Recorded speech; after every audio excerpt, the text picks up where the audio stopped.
디지털 시대의 사진 기술은 과학의 옷을 입고 보다 다채롭게 발전하고 있습니다. 카메라의 진화와 그래픽 기술의 발전을 이용한 예술, 이미징 사이언스라는 장르가 대표적이죠. 이미징 사이언스란 사진의 이미지와 과학 사이언스의 합성어로 사진공학이라고도 불립니다. 과학 기술을 이용해 일반적인 사진 방법으로 기록되기 힘든 대상을 기록하는 분야입니다. 순간을 담아내는 사진과 과학이 만나 새로운 영역의 예술을 탄생시킨 거죠. 이미징 사이언스는 나날이 발달하는 과학 기술과 접목되어 촬영 기법이나 촬영 시간, 장비나 표현 방식에 따라 다양한 분야로 나눠져 발전하고 있습니다.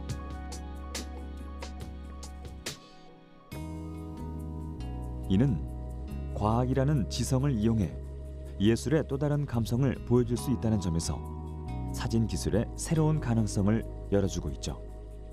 대학교의 한 실험실. 이곳은 전자현미경으로 물체를 확대해 들여다볼 수 있는 곳입니다. 그리고 현미경을 활용한 사진 작업으로 독특한 작품 세계를 구축 중인 유별난 사진 작가의 특별한 작업실이기도 하죠. 그의 작업은 과학과 예술의 만남을 모토로 합니다. 현미경 작가라는 별칭으로 불리는 나노 사진 작가 지호준 씨.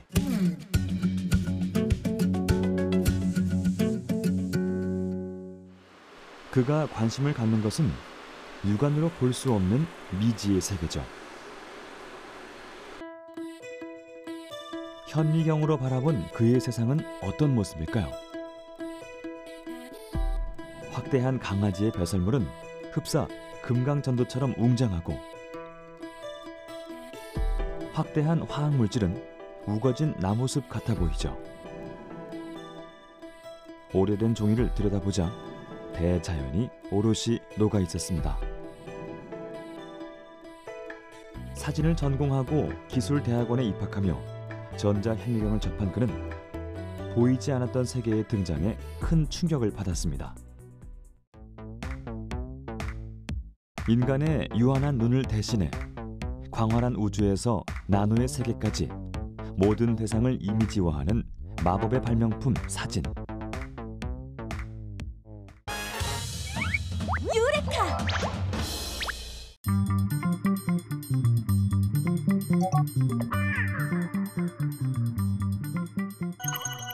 오늘 드릴 말씀은 있어요, 하지만.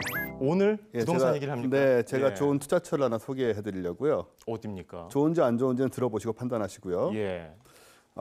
달입니다. 달이요? 네. 보름달, 네, 저기 토끼 위에 바라지는 네네. 달? 네. 달에 어떻게 부동산 투자를 합니까? 그 달을 판매하는 곳이 있습니다. 아, 그래요? 땅을 미국의 한 회사인데요.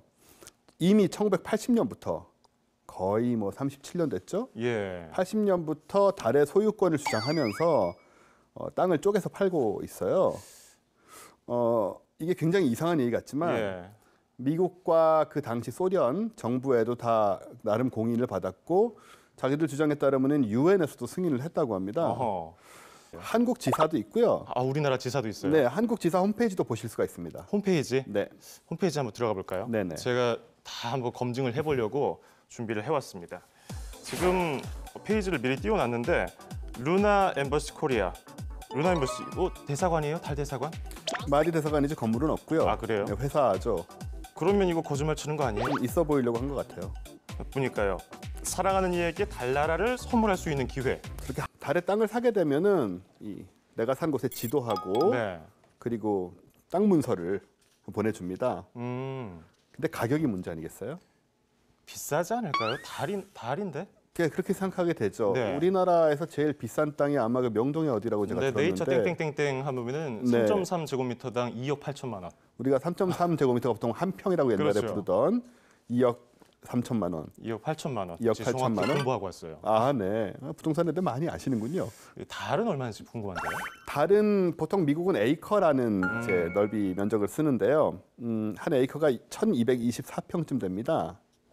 그러면은 만약에 명동 그 네이처 땡땡땡땡 기준으로 하려면은 뭐 가늠이 안 되는데 조 가늠이 안 단위 되죠. 넘어가겠는데요. 네. 이걸 사는데 3만 원 정도. 1,000평 넘는데 3만 원. 그렇습니다. 이러니까 이거 더 거짓말 같은데요. 그래서 제가 좋은 투자처라고 말씀을 드리는 거예요. 좋은 투자죠. 네. 3만 원 가량 되다 보니까는 많이들 사고 있죠. 놀랍게도. 그러면은 이게 좀 유명한 사람들이 사면 아무래도 관심이 가잖아요. 이제 좀 믿음이 가고. 네. 누가 좀 샀나요? 이미 구입한 사람들이 물경 600만 명이 넘습니다. 600만 명이요. 네. 지금 인터넷에는 달 땅 문서를 이렇게 올려서 인증하는 일반인도 있다고 해요. 예. 그 정도로. 아니 이거 어떤 부동산이라는 것이 실체가 있어야 팔 수 있고 살 수 있잖아요. 네. 물론 뭐 실체가 없다고는 할 수는 없지만 있다고 하기에도 애매한데 이게 살 수 있는 건 모르겠어요. 팔 수 있는 권리가 개인한테 있다는 말인데요. 그럼? 참 이상한 상황이죠. 그러니까요. 이게 법의 맹점을 노린 건데요.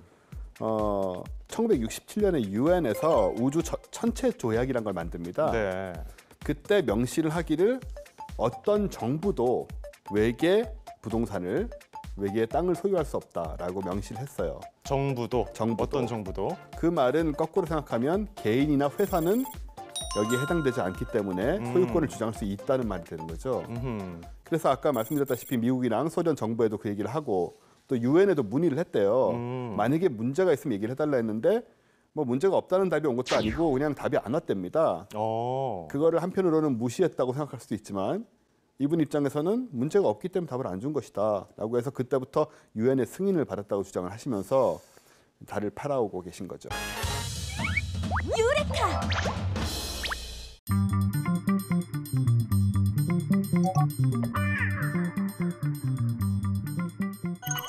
제가 그래프를 하나 이제 보여드릴 건데요. 네. 과연 이게 뭘 의미하는지 한번 추측을 한번 해보시기 바랍니다.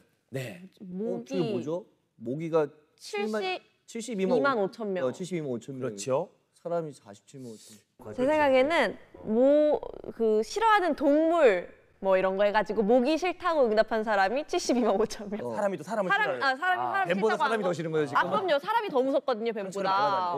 놀라지 마십시오. 이 정답은 네. 바로 1년 동안 사람을 가장 많이 해친 동물 순위라는 거예요. 아니 해쳤다고요? 예. 모기가 그럼 1년 동안 72만 5천 명을 해칠 수가 있는 거예요? 그렇죠. 그리고 우와. 궁금한 게 모기가 동물이에요? 동물. 아주 정말 예리한 질문입니다. 모기는 동물이에요. 곤충과에 속하는 절지동물. 이 사실 이 모기가 이 세계 보건기구에 따르면 해마다 모기 때문에 사망하는 인구가 약 72만 명이 넘는다고 합니다. 와, 네. 무섭다. 그렇다면 모기가 어떻게 사람을 이렇게 많이 해치는 걸까요? 막 그냥 죽을 때까지 계속 바늘로 찌르는 것도 아니고. 이거죠. 근질러 죽는 거. 아우 나 죽겠네. 근질러 죽는 거 아니야? 아니 그게 아니라 모기가 사람을 네. 물면서 그냥 피만 빨아먹으면 되는데 그게 아니라 병을 옮기고 다니잖아요. 이 전염병, 말라리아, 지카 바이러스 이런 것도 다 모기가 옮긴 건데 이런 것 때문 아닌가요? 역시. 유레카!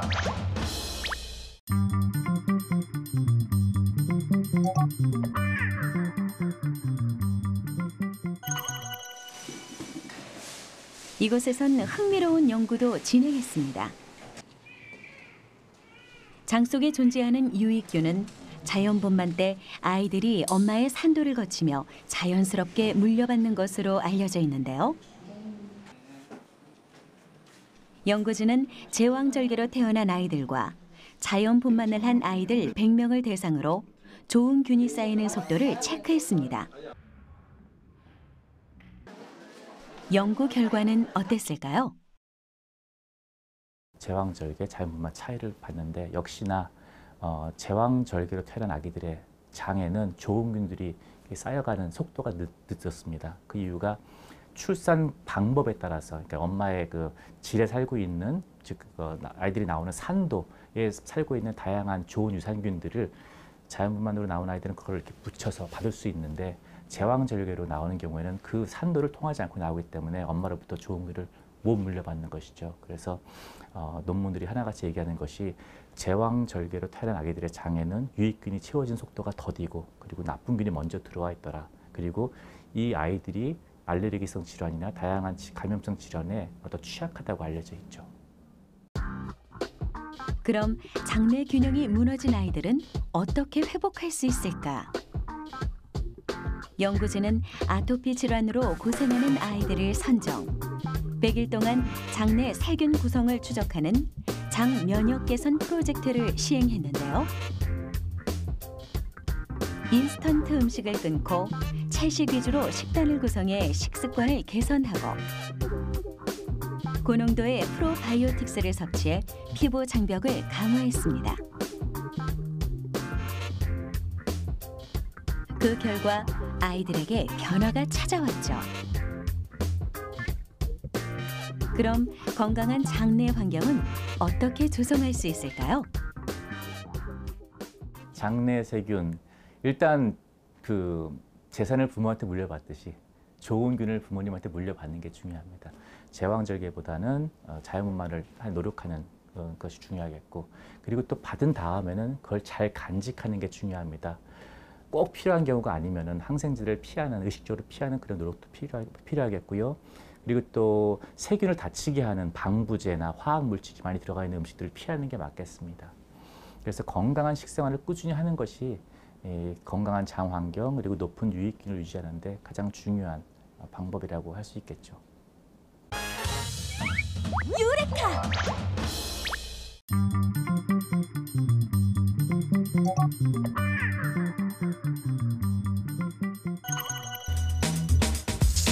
혼자 사는 법은 알지만 건강한 밥상을 챙기는 법은 모르고 살아가는 혼밥족들. 잦은 외식과 불규칙한 식습관은 건강까지 위협하고 있습니다.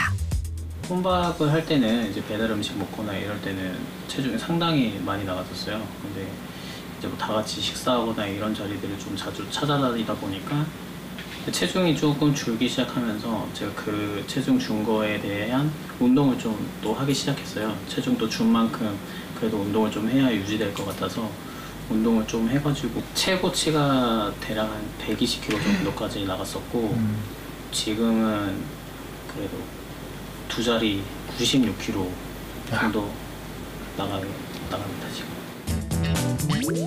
해마다 1인 가구는 증가하고 있습니다. 통계청 자료에 의하면 나홀로족은 520만 명으로 전체 가구 중 가장 높은 수치를 기록했는데요. 그들이 혼자 식사하는 비율은 무려 90%가 넘습니다. 2014년에 이루어진 우리나라 국민건강영양조사 자료에 의하면요. 하루에 2회 이상 혼밥을 하시는 분들은 혼밥을 전혀 하시지 않는 분보다 비만의 위험도도 높아지고요. 대사증후군의 위험도도 높아지고 고혈압의 위험도도 높아집니다. 혼밥이라는 것이 당장의 영양결핍 뿐만이 아니라 오래 지속될 수 있는 만성질환의 위험도 높인다는 점에서 혼밥은 분명히 신경 써야 할 부분입니다. 유레카!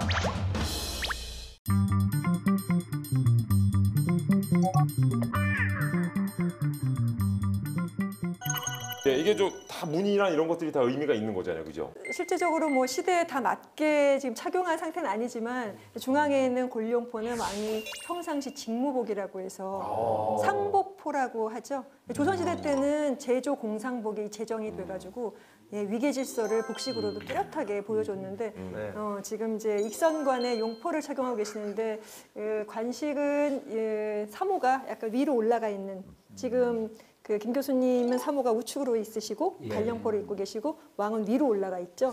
그 차이로도 이미 신분들이 날개가 달라져 있습니다. 그리고 앞에 있는 건 한 분은 동그랗고 한 분은 네모나게 두 가지로 비교하면 되는데 지금 이 형태는 가운데 있는 용 모양도 정면을 이렇게 보고 있는 정용이라 그래서 후기. 이거군요. 예. 전기에는 여러분이 태조 이성계 그 어진을 보면 이렇게 행룡이라고 약간 옆으로 가 있는 용입니다. 정면을 응시하지 않거든요. 발가락 수도 발가락 지금 5개인데 할 수 있잖아요. 아, 여기 있네요. 하나, 몇 둘, 셋, 넷, 5개가 있네요. 네네. 세자나 세손으로 내려가면 그 발가락 수도 적어집니다. 네 개 뭐 되는 거죠? 3조 정도 있고. 세자는 4개, 세소는 3개인데 뭐 근정전엔 7조도 있고 이 발톱의 의미를 좀 많이 둔 그 역사는 원나라 때 정도. 지금 우측에 있는 저 관리 같은 경우는 학을 하고 있으세요. 학이 그려져 있네요. 아마 영화 같은 경우에 조선 전기 쪽, 뭐 광해군 쪽이나 이런 쪽을 다룰 때의 일품관이나 이런 분들은 공작이 나옵니다. 공작이요? 네, 저 학이라고 하는 것은 명나라 때 일품이나 쓸 수 있었던 그 배지의 상징 문양인데 그것도 숙종 정도 됐을 때 이후에 그 이제 청이 들어서고 우리가 중하다, 우리가 소중하다 했을 때 이제 우리도 일품관의 문양 쓰자 학, 그래서 이제 쌍학 흉배하고 계십니다. 색상은 뭐 자색 달령이라서 원래 부마가 좀 자색을 하고 금색이나 은색으로 이렇게 흉배를 하는데 이거는 좀 그 혼례할 때 입으시라고 만들어 놓은 옷이라 좀 가져와 본 거고요. 근데 물리학 교수님이시거든요. 근데 너무 잘 어울리시는 것 자의정 이런 같아요. 느낌이 정말 잘 어울리세요. 정약용 선생님 같으세요, 진짜. 야경아. 뵌 적은 없지만. 나 정주야. 예. 얘 반갑다. 목을 쳐라. 저는 쌍놈인데 뭘 보고 있습니까요? 예. 지금 그 쌍학이잖아요. 쌍학이면 이제 당상관이거든요. 당상관이면 이제 정상품 3개 이상으로 굉장히 고위직인데 사실 정약용 선생님은 거기까지는 이제 승진하지 못하셨고. 근데 이제 문신들이 이런 학을 입었고. 네, 무관들은 대체로 날개 달린 짐승이고, 무관들은 4발 달린 짐승. 호표흉배라고 해서 호랑이, 뭐 곰 많았는데 저희 조선은 단종조 때부터 흉배가 도입됐지만 채택돼서 유행되기 시작한 거는 그래도 중종조 이후.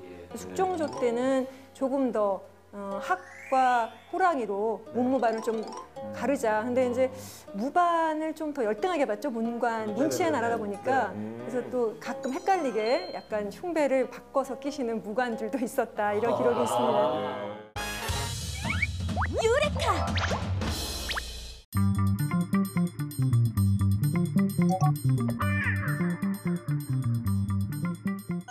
굉장히 유명한 얘기인데 나폴레옹이 이제 세인트 헬레나 섬으로 유배를 당한 다음에 거기서 인생을 마치게 되는데 비소에 조금씩 중독돼 죽어갔다. 공식적으로 위암으로 죽었다고 하지만 비소 중독설이 끊임없이 나돌고 있고 그 중에는 약을 먹인 것이 아니고 심지어는 그 벽지에 비소 성분이 있어서 그 녹색 벽지였대요.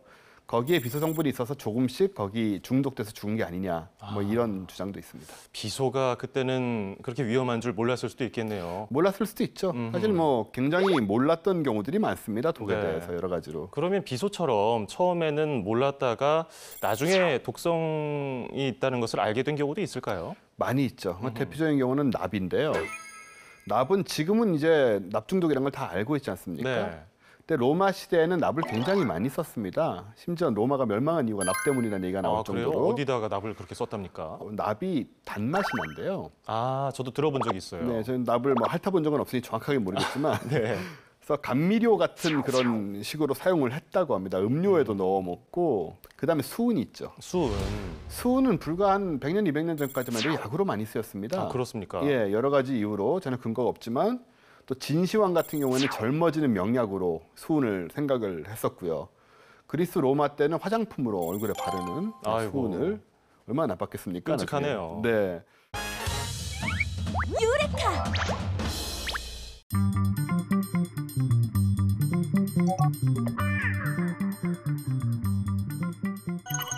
모래성을 완전 높게 쌓고 싶은데 그게 왜 안 될까요? 높게? 네.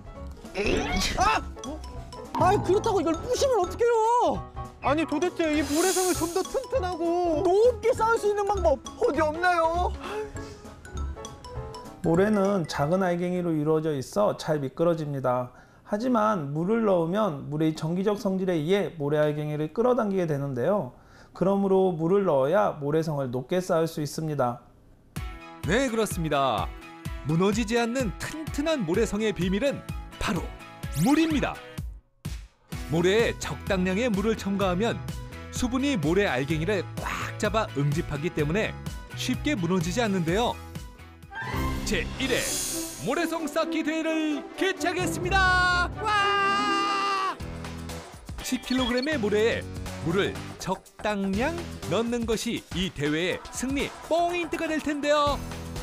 오, 벌써부터 찰기가 막 느껴지는 느낌씨의 모래 반죽. 강력한 우승 후보의 포스가 느껴지는데요. 반면 톡톡씨는 대야 가득 물을 콸콸콸콸 반죽이 아닌 모래탕을 만들고 있습니다. 그리고 형들의 눈치를 보던 무름씨는 컨닝은 자리빨인데 하필 옆에 앉은 사람이 톡톡이 형이라 결국 그와 같은 길을 걷고야 마네요. 본격적으로 모래탑 높이 쌓기를 시작해보겠습니다. 조물조물 다듬어가며 한층 한층 입수가 걸린 만큼 신중에 신중을 더해 쌓아가는데요. 자, 5, 4, 3, 2, 1, 땡!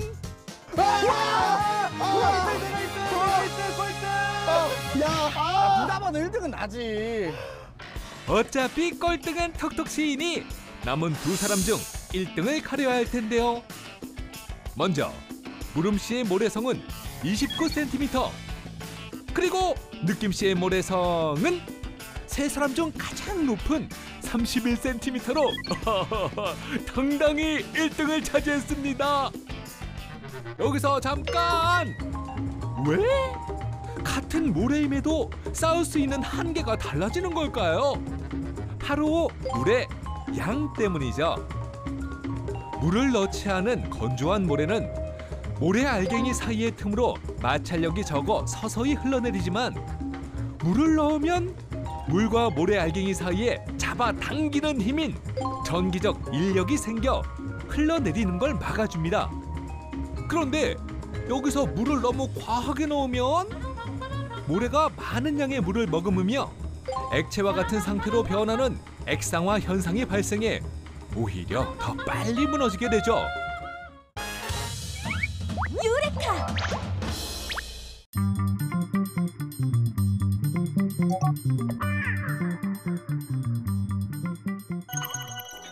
어머, 저처럼 허리가 찰럭한 호리병 모양의 모래시계군요.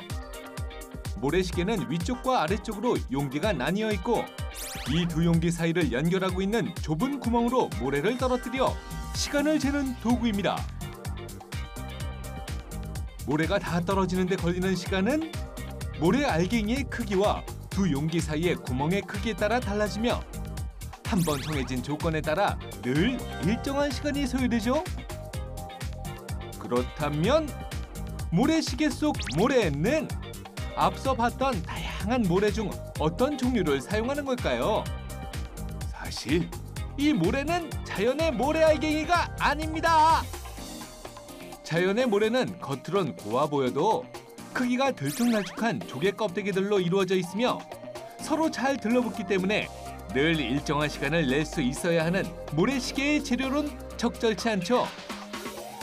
그래서 모래시계 속 모래는 온습도, 마찰력과 저항 등에도 서로 뭉치지 않고 비교적 입자 크기가 일정하게끔 특수 제작한 합성 규사를 사용하고 있답니다.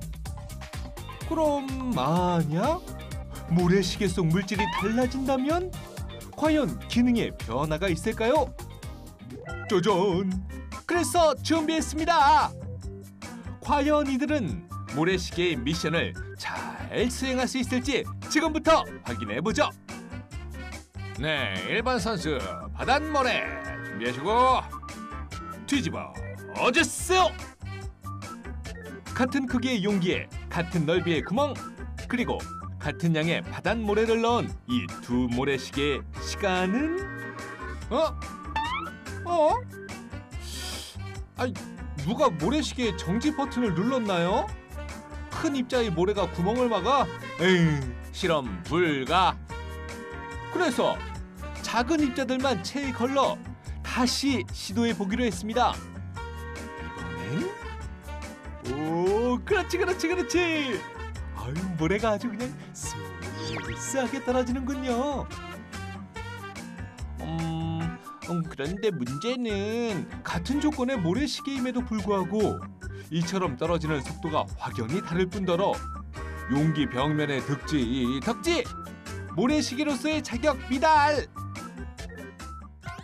그럼 바닷모래보다 입자가 굵은 강모래는 어떨까요? 네, 다음은 2번 선수 강모래 준비하시고 뒤집어 주세요.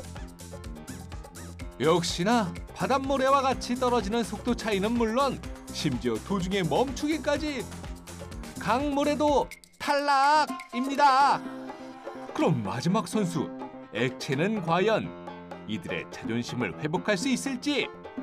네, 준비하시고 뒤집어 주세요. 아마도 제 생각엔 일정한 속도로 졸졸졸졸 예쁘게 잘 흐르지 않을까요?